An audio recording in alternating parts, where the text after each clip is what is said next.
അഹങ്കാരം വരുമ്പോൾ ലജ്ജയും വരുന്നു. താഴ്മയുള്ളവരുടെ പക്കലോ ജ്ഞാനമുണ്ട്. താഴ്മയും ജ്ഞാനവും ഒരുമിച്ച് പോകുന്നു. താഴ്മ ജ്ഞാനമുള്ളവരുടെ ഒരു ലക്ഷണമാണ്. അഹങ്കാരം വരുമ്പോൾ അപമാനവും വരുന്നു. എന്നാൽ താഴ്മയുള്ളവരിൽ നിന്ന് ജ്ഞാനം വരുന്നു. എളിമ എങ്ങനെയാണ് ജ്ഞാനത്തിലേക്ക് നമ്മെ നയിക്കുന്നത്? യാക്കോബ് 3:13 ഇപ്രകാരം പറയുന്നു: നിങ്ങളിൽ ജ്ഞാനിയും വിവേകിയുമായവൻ ആർ? അവൻ ജ്ഞാനലക്ഷണമായ സൗമ്യതയോടെ നല്ല നടപ്പിൽ തൻ്റെ പ്രവൃത്തികളെ കാണിക്കട്ടെ. സൗമ്യത, വിനയം ഇവ ജ്ഞാനമുള്ളവരുടെ ലക്ഷണമാണ്. ദൈവവചനത്തിൽ എളിമയുടെ ധാരാളം ഉദാഹരണങ്ങൾ ശ്രേഷ്ഠമായ മാതൃകയായി ദൈവം നമുക്ക് നൽകിയിരിക്കുന്നു.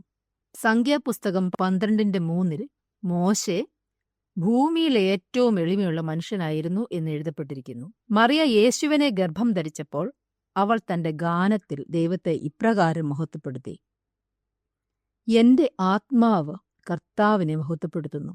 എന്റെ ആത്മാവ് എന്റെ രക്ഷകനായ ദൈവത്തിൽ സന്തോഷിക്കുന്നു.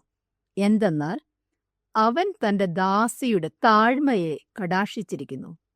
താഴ്മയുടെ ഏറ്റവും വലിയ ഉദാഹരണം യേശു തന്നെയാണ്. ഫിലിപ്പിയർ 2:6-8 വരെ അത് വിവരിച്ച് പറഞ്ഞിരിക്കുന്നു.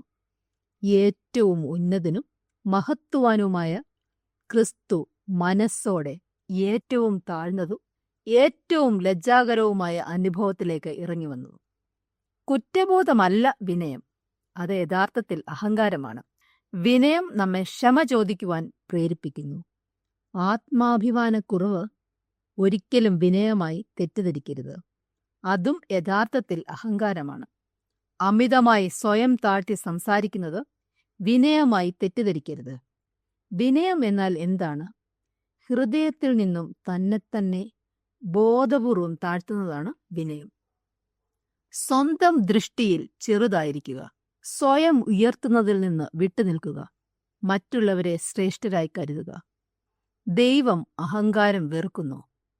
യെശയ്യാവ് 66:2 അരിഷ്ടനും മനസ്സ് തകർന്നവനും എന്റെ വചനത്തിൽ വിറയ്ക്കുന്നവനുമായ മനുഷ്യനെ ഞാൻ കടാക്ഷിക്കും. വിനയമുള്ള ഹൃദയം ദൈവിക പ്രസാദം നമുക്ക് നൽകുന്നു. മാനത്തിന് വിനയം മുന്നോടിയാകുന്നു.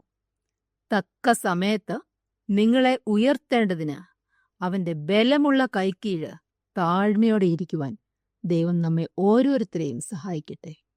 ഞങ്ങളെ വിളിക്കുവാൻ ആഗ്രഹിക്കുന്നുവെങ്കിൽ 0988-22-1957 എന്ന നമ്പർ ഉപയോഗിക്കുക. എല്ലാ ബുധനാഴ്ചകളിലും വെള്ളിയാഴ്ചയും രാവിലെ 11 മുതൽ 12 മണി വരെയുള്ള സമയം ഞങ്ങൾ നിങ്ങൾക്കായി പ്രാർത്ഥിക്കുന്നു. പ്രാർത്ഥനയ്ക്കായി വിളിക്കേണ്ട ഫോൺ നമ്പർ 079960010203.